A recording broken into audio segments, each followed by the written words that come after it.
An 80s sports car legend needs to have all the right characteristics.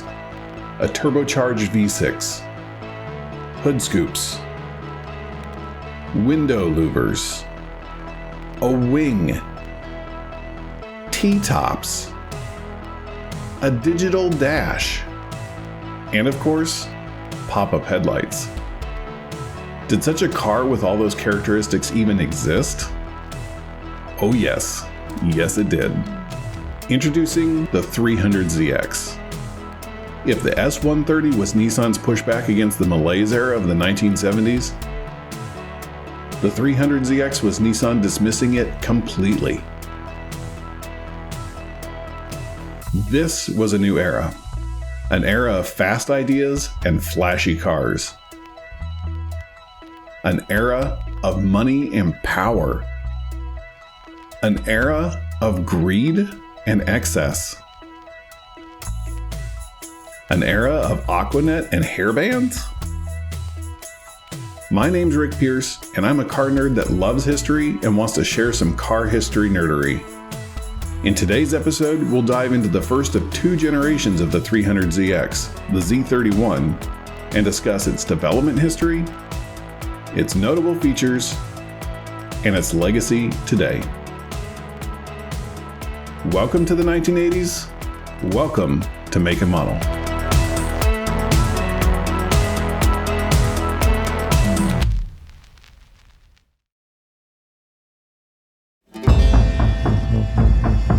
Yoshihiko Matsuo oversaw the design and development of the Nissan Z cars since the very beginning, when, as a relatively young design lead, he was practically thrust into the role by Yutaka Katayama, who wanted to see Matsuo's vision for a Nissan sports car brought to life. But 10 years later, in the mid-1970s, Nissan had quietly overthrown Katayama and only reluctantly agreed to let Matsuo continue the work he started on the original Z car with its second generation. Officially, design work on the 300ZX began in 1979. It was led by Kazumasa Takagi and his team at Nissan's Design Studio No. 2. But let's go back and look here. Nestled among the sketches and concepts for the 280ZX that Matsuo's team was working on in 1975, there are hints of the car that we know today as the Z31. Look at that rear quarter window. Look at those rectangular pop-up headlights. The sharp angles and tasteful minimalist design. Takagi knew how important this new Z car was for the company, and management had already outlined what the car was supposed to be: a 3-liter Grand Tourer with modern styling. And they already knew the name, 300ZX. So they expected something produced quickly.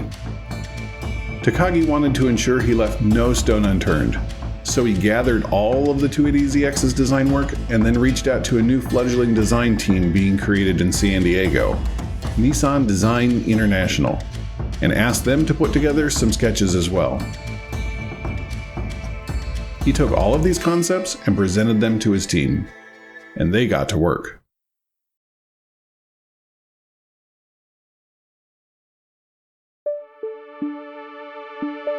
There was one additional source of inspiration that Takagi drew from. In 1975, Minoru Hayashi began Domo Company as a bespoke sports car manufacturer to help fund Hayashi's racing programs. Spelled like dome, but pronounced like Domo, one of Domo's first sports cars was the Domo Zero, a wedge-shaped mid-engine coupe with scissor doors. The car was apparently developed in a frenzy.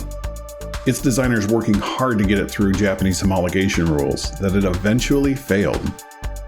The development was so taxing that both married couples who were on the production team got divorced. Powering the Domo Zero was the Nissan L28E, the same engine used in the 280ZX. The 280ZX came out at the same time as the finished Domo Zero prototype in 1978. While the Domo Zero never made it to production, even after a revision in 1979, Domo's work left an impression at Nissan Design, and specifically with Takagi. Influences of the Domo Zero lived on in the 300ZX as the Z31's design began to take shape. generally with the rear tailgate and specifically in the front with the pop-up headlights, semi-exposed running lights mounted just below the pop-ups, and the black painted bumper enclosing the front edge of the car. Imagine if they had kept the scissor doors. The S130's already respectable 0.39 drag coefficient was dropped further to 0.3 on the Z31, largely due to changes to the front end that were allowed because of the new power plant Nissan was working on with the 300ZX in mind.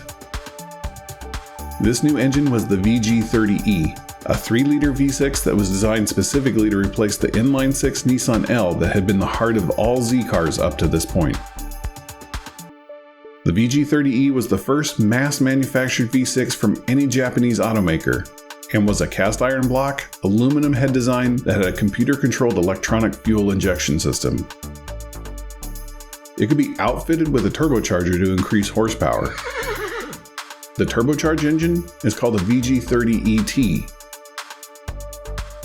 The V6 layout allowed the engine to take up less space lengthwise, which was one of the biggest contributing factors for reducing drag coefficient. It also provided additional crumple zone space in the event of a crash. The design team was rounding third base on their way to home plate. The car was heading to production, but they still didn't know if they had a home run on their hands. As the 300ZX debuted prior to hitting showroom floors in 1983, it picked up some unfortunate criticism from one of the most important Z car figures, Yoshihiko Matsuo. Matsuo was working at a design consultancy at this point, but was disappointed when he saw the third generation Z car revealed. He said, "The design is extremely conservative and does not give the impression that it has the sparkle required to recover the ground lost by the short-lived second generation model." In this gentle condemnation is an interesting jab at his own team's work on the S130. Though it's important to remember that 1983 was at the height of the public's criticism of the 280ZX, and Matsuo had been in agreement with most of that criticism. It was known that he was frustrated that the S130 was a grand tourer and not a return to form of the original 240Z. Stated in other words, he was just another Z car fan. But could he and the public be won over?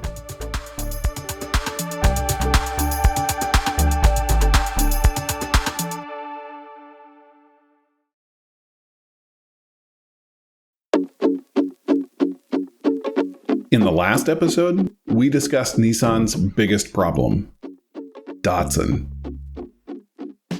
Datsun had become a massive success and was a beloved car brand in the United States. Americans knew them well. Datsuns were fun little cars that got great gas mileage and had good reliability. They even made a neat sports car. But the name was always meant to be temporary, and in 1978, Nissan felt the time had actually come to start getting things switched over. I suspect Nissan executives were exhausted having to explain what a Nissan was every time they worked with American businessmen. Ultimately, these conversations probably ended with, Datsun? "Oh yes, Datsun. We know Datsuns," they would say before adding, "I have one." Back home in Japan, Nissan was a household name. These kind of interactions had to chafe their ego. So the phased rollout of the Nissan brand began. First, with 1979 model year vehicles featuring the By Nissan badging, but it wasn't working as well as hoped. In 1981, less than 1% of Americans recognized the name Nissan as an automobile manufacturer. To consolidate the brand name worldwide, because Datsun wasn't just used in the American markets, and to help with global stock prices, Nissan knew they had to make the name change now. Any further delay would only cost more later on. It was time for Nissan to get serious. In the autumn of 1981, Nissan announced that it would be officially changing the name Datsun to Nissan. Datsun badges on cars would be swapped out to Nissan, and a new ad campaign hit airwaves to ensure customers knew that Datsun, the name they knew and loved, was still around. It was just called Nissan now. We're changing the name of Datsun to Nissan. I hope you're not changing all that room. No, all we're changing is our name. From now on, we're Nissan. I hope you're not changing that great performance, Datsun, Nissan. We wouldn't dream of it. All we're changing is our name. Okay, from now on, you're Nissan. Come alive, come and drive. Major motion from Nissan. The name is Nissan. Besides badges and ads, Nissan had to pay for their 1,100 dealerships to switch names too. Not just the big signs out front, but the legal expenses of changing a business name and anything else that may have referenced Datsun. All in all, the name change is estimated to have cost Nissan around $500 million, or approximately $1.5 billion today. And in 1987, 5 years after it began, Nissan was still less recognizable to Americans than Datsun. Looking back at it now, I don't think that it could have been handled any better than it was. But at the time, it was seen as a big misstep that haunted Nissan into the 1990s. If the Datsun 280ZX was a transitionary car for the change from Datsun to Nissan, then, as the halo car, so was the Nissan 300ZX.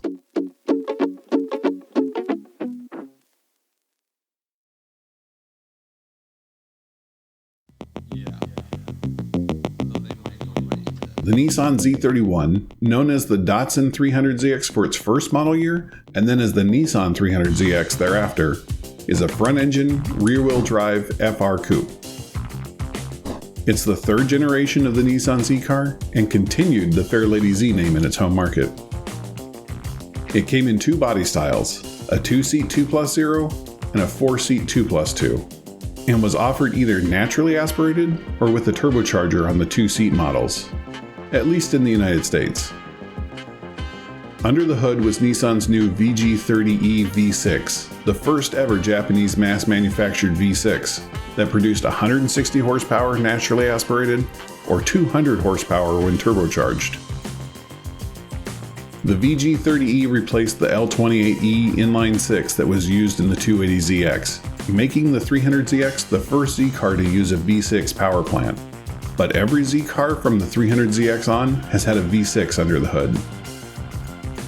This V6 was widely used by Nissan and would also appear in the Nissan Maxima, the Nissan D21 pickup, the Infiniti M30, the Nissan Pathfinder, and the Nissan 200 SX, known as the S12 Silvia in Japan. The 300ZX's chassis was based on the 280ZX's, but had some rigidity changes to increase its strength for the 300ZX's additional horsepower. The two-seat Z31 was 173.6 inches long, 67.9 inches wide, and weighed approximately 2,880 pounds, depending on options. The four-seat Z31 added an additional 7.7 inches in length to accommodate a rear seat, and added approximately 180 extra pounds. In the American market, the 300ZX went on sale in October 1983. The base model had a sticker price of $15,800, which would be equivalent to $50,000 today. The easiest way to identify a Z31 is by its pop-up headlights that replace the sugar scoop style headlights used on the Fairlady, going all the way back to the SPL 310 20 years earlier. While the Z31 is the only Z car to ever have pop-ups, they were half exposed when retracted, and sometimes still referred to as sugar scoop style headlights, albeit squared off. Like the 280ZX, the 300ZX was offered with both a slick top roof and a T-bar roof with removable glass panels. Slick top Z31s are incredibly rare, however, as the T-tops were a popular option. One big change to the interior from the prior models was the pod gauges at the top of the center console were reduced from 3 to 2, adding more room for air vents. This was indicative of Nissan's changing design philosophy at the time, as the 3 gauges had been considered essential to the Z car just the generation before. Included standard in the 300ZX were a powered retractable antenna, powered windows, and power adjustable shocks. But continued as optional items from the 280ZX were the digital dash, now revised with additional readouts, and the voice warning system affectionately known as Bitchin' Betty. Lights are on. There were two distinct models of the Z31. The Zenki Gata, which means early period and encompassed the 1984 and 85 model years, and the Kuki Gata, which means late period and encompassed the 1987 through 89 model years. Wait, did I say two distinct models? Because there is actually a third. The Chuki Gata, which was just a single model year, 1986, between the Zenki and Kuki models and featured a mix of the other model styling. The Zenki Z31s have pronounced angular styling, black painted bumpers, dual lens headlights, and 15-inch 5-spoke shield-style alloy wheels. Two-tone models didn't have the black bumpers and side molding. The 1984 models were the only Z31s to have a badge that said Datsun, but it was across from a badge on the other side that said Nissan, or Nissan Turbo if it was a turbocharged version. The 1985 model simply said Nissan. Turbo Zenkis also added a hood scoop, a spoiler in black trim, and 5-lug wheels. The 1985 turbos also had a gray nameplate. The 1986 model year, also known as Chuki, had a number of cosmetic changes. While they retained the more angular styling of their predecessors, the bumpers, side molding, and wing mirrors were painted to match the body color, and revisions were made to the front fascia and side skirts. A spoiler was added for all models and included a new federally mandated third brake light. Inside, new taller bucket seats provided a more comfortable ride, and the steering wheel was changed from the 2-spoke A-style wheel to a 3-spoke T-style wheel. And automatics received a larger shifter. All models also received 5-lug wheels, but the wheel design was changed to the salad shooter style. The hood scoop was removed from turbo models, but they retained their black trim and wing mirrors. While the 1986 Chuki was a minor facelift, the 1987 Kuki was a major one. All panels of the car were adjusted, some more than others, to further decrease drag coefficient, with edges and creases being softer and smoother and more evocative of 1990s design. Also, the dual bulb headlight units were replaced with single bulb units. This facelift was spearheaded by Nissan Design International in San Diego, marking a major shift in Z-car design philosophy moving forward, and whose earlier work would manifest in the next generation of the Z-car. But that's a story for episode 6 of this series. Inside, Kukis were very similar to Chukis, with the exception of new 4-spoke K-style steering wheel that replaced the Chuki's 3-spoke T-style. The VG30E also got some revisions. Known as the W series, several changes were made to the block and components to help increase performance and longevity. A new turbocharger was also added. These changes bumped the horsepower up to 160 on naturally aspirated Kukis and 205 on turbocharged ones. Besides the smoother, more modern body edges, the next most notable change was the rear end. The taillights were slimmed vertically and now stretched along the entire length of the rear tailgate, mimicking a light bar that is only interrupted in the center by the Nissan nameplate that also acts as a hatch handle and backup lights. The third brake light was relocated to the top of the rear windshield, and the rear spoiler on turbo models was brought back, though slightly revised. Also slightly revised were the salad shooter style wheels, in 15 inches or 16 inches for turbocharged cars, which now featured center covers and angled spokes akin to the 50th anniversary edition's wheels. Which leads us to... The 50th anniversary edition was a special edition of the 300ZX that was released for the 1984 model year and featured silver and black two-tone paint with gold inlays and stripes, a special body kit with flared front fenders and rear fender flares, gold inlay 16-inch wheels, mirror finished T-tops, and a 50th anniversary edition badge on the quarter panels. It was only offered with a turbocharger and came with all upgrade options. 5,148 were produced for the American market. The second special edition Z31 was the 1988 Shiro Special, only offered in pearl white with paint-matched wheels. The Shiros were all turbos and featured a special European-style front air dam with fog lights. Inside were special Recaro seats and matching door panels. While it had no options available, including only being offered as a 5-speed, it did have stiffer springs with match shocks, anti-sway bars, and a viscous limited slip differential. At the time, it was the fastest production import from Japan, capable of speeds up to 153 miles per hour, as tested and verified by Motor Trend. Only a total of 1,077 were built for North America.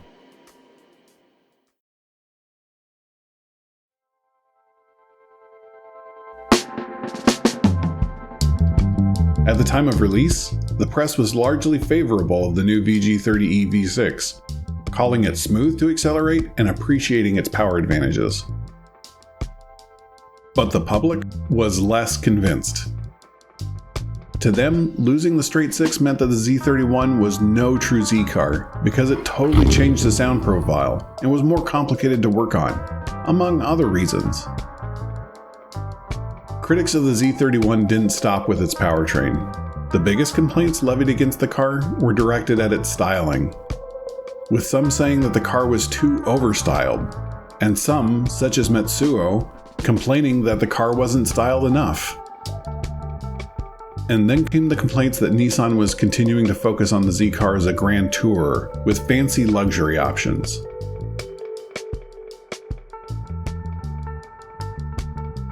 They gestured angrily in the direction of the new Mazda RX-7 and asked what Nissan had in mind to compete. Nissan would gesture back at the 300ZX in response. In the midst of trying to improve its image, and during a time while the Japanese yen was decreasing in value, driving up Japanese car prices in America, Nissan was hit with a lawsuit by one customer who complained that the full leather trim was actually only 80% leather, that the mounting surfaces and controls weren't also leather. The court ruled in favor of the customer, and Nissan was forced to pay customers who opted for the leather interior in California. You could say Nissan really needed a win. And it found some on the racetrack. Paul Newman, driving a Sharp Racing 300ZX, took an SCCA Trans Am victory in 1986, setting a new track record at Lime Rock in the process. Tom Cruise also drove a 300ZX for Sharp Racing after pairing with the team to train for his role in The Color of Money, which also starred Paul Newman. A year later, he won 4 races in the SCCA Superstock class. Electromotive, coming off the back of GTU and GTO class wins using the 280ZX, set its sights on the premier IMSA GT Championship. Nissan provided Electromotive with a VG30 ET that they paired to a custom-built Lola T810 chassis. And thus, the GTP ZXT was born.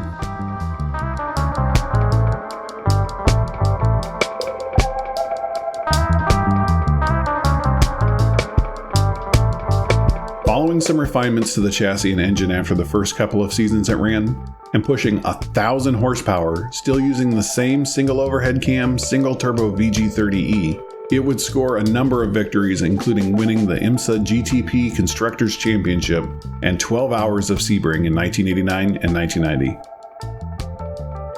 Notably, it was the car to finally defeat the Porsche 962's years-long domination of the category.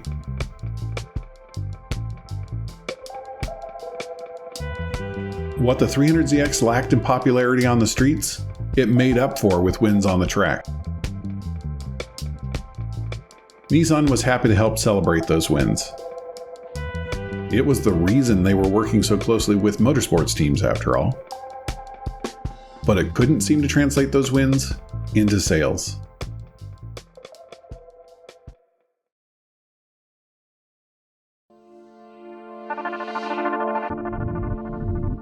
Ultimately, not everyone hated the Z31, and the car found fans. More than 250,000 were sold in America alone during its 6-year run on the market, though its best-selling year, 1984, was still over 10,000 vehicles short of beating the 280ZX's 1979 sales record year.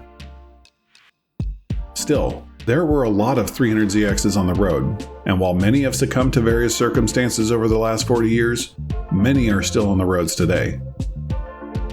And now, the Z31 is a cult classic. It's the kind of car where owners will say, "I have a Z car, a Z31." The response is more often than not, "Oh, I thought you meant like a real Z car." It's the kind of car where owners give each other knowing nods when they happen to run into each other. It's the kind of car where owners are proud of their cassette collection and show it off every chance they get. When you hit up Marketplace, you'll find Z31s. They're not that rare. Most won't run, but they'll be there. Half are already decorated for racing in the 24 hours of lemons.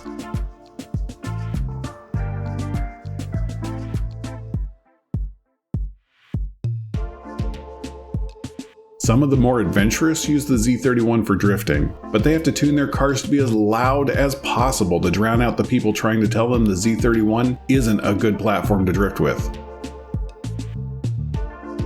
The kooky Z31 styling seems, to me, more and more timeless as it ages. Some look downright modern with a few tasteful mods. And the Zenki Z31 especially has found new life as an 80s icon over the last decade. It's the perfect car to rock a mullet while blasting Bon Jovi. And with the T-tops off, all your neighbors won't be able to argue how kickin' rad you are. They'll know. The Z31 is a special kind of car for a special kind of person.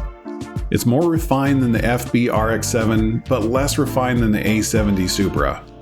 It survived better than the Fiero, but its aftermarket support means trawling new old stock listings from Japan. At least, it doesn't break the bank like a Countach. It's got all the gadgets and gizmos the 1980s had to offer. Cruise control, a digital dashboard, an onboard computer that talks, adjustable shocks, powered seats, automatic climate, and a whole litany of other items. When restored, driving around in the 300ZX is truly like driving a time machine. In silver, it even kind of looks like one.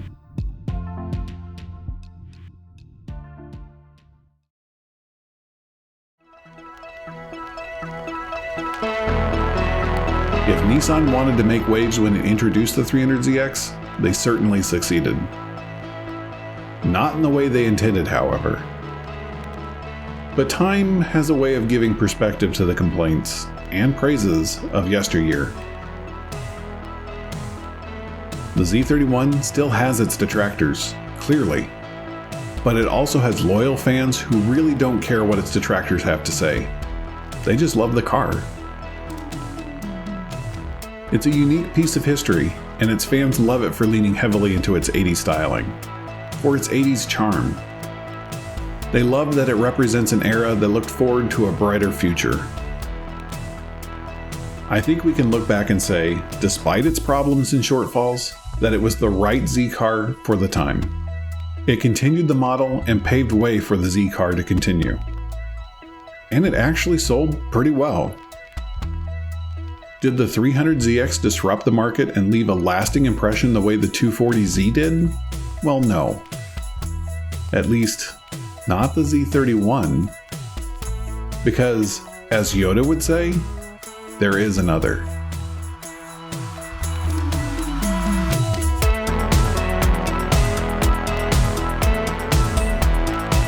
Many thank yous for watching this episode.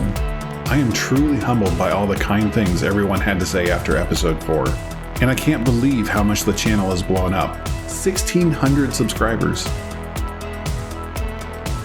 Big thanks to my patrons whose names you see on the screen. They're helping me continue to do this full time and making that dream a reality. I've been thinking about getting some stickers made for the channel, and to show my appreciation, I'm going to have a special limited edition sticker created for my first 100 paid patrons. So if you'd like a sticker that gives you some bragging rights that you were here before everyone else later on, come check out the Patreon. Link in the description. If you'd like to leave an emoji to help with the algorithm, how about a little alien monster since it's so very 1980s, just like the Z31. Episode 6 is on the second generation of the 300ZX, the Z32. This is an important one for a lot of folks, and I can't wait to tell you about it. See you then.